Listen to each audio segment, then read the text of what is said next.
ഓസ്കിയിൽ അപ്പോൾ സുങ്ങടി കോട്ടണിൽ big border, അതായത് നല്ല വീതിയുള്ള ബോർഡർ ആയിട്ട് കൊണ്ടുവന്നിരിക്കുന്ന സാരികളാണ്. നല്ല കളേഴ്സ് ആണ് കേട്ടോ ഇത്തവണ കൊണ്ടുവന്നിട്ടുള്ളത്. ഇതൊരു നല്ല അടിപൊളി കോംബോ ആണ് കേട്ടോ. ഇതാണ് ബോഡി വരിക, ഇതാണ് ബോർഡർ വരിക, ഇതാണ് ഇതിൻ്റെ ബ്ലൗസ് വരുന്നത്. ഇനി അടുത്തത് യെല്ലോയിൽ മെറൂൺ, മെറൂൺ ബ്ലൗസായിട്ട് യെല്ലോയിൽ മെറൂൺ. ഇനി ഇതെൻ്റെ ഒരു ഫേവറേറ്റ് കളറാണേ, ഗ്രീനിൽ ഈ ഒരു പിങ്ക് ഷെയ്ഡ് വരുന്നത്. ഇനിയുള്ളത് ഇതാണ്, ഈ ഒരു കളർ, ഒരു ചോക്ലേറ്റ് പോലത്തെ കളർ കേട്ടോ ഇത്.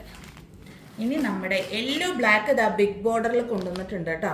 നമുക്ക് ഏറ്റവും മൂവിങ് ഉള്ള കളർ കോംബോ ആയിരുന്നു യെല്ലോ ബ്ലാക്ക്. അതുപോലെ ഈ ബ്ലൂ ഗ്രീനും ഒരുപാട് പേർക്ക് ഇഷ്ടപ്പെട്ട ഒരു കോംബോ ആണ്, അതും നമ്മൾ ബിഗ് ബോർഡർ കൊണ്ടുവന്നിട്ടുണ്ട്. പിന്നെ ബ്ലാക്ക് റെഡിൽ ബ്ലാക്ക് ബോർഡർ. അതുപോലെ തന്നെ ഇതും കണ്ടോ. ഇനിയുള്ളത് ഡാർക്ക് ബ്ലൂവിൽ പിങ്ക്. ഇതാണ് ബ്ലൗസ് വരുന്നത്, ഇതാണ്. അപ്പോൾ ഇത്രയും നല്ല അടിപൊളി കളർ കോംബോസ് ആണ് കൊണ്ടുവന്നിട്ടുള്ളത്. ഏത് കളറാണ് വേണ്ടതെന്ന് വെച്ചാൽ വേഗം മെസ്സേജ് ചെയ്തോളൂ. വളരെ ലിമിറ്റഡ് സ്റ്റോക്കാണ്.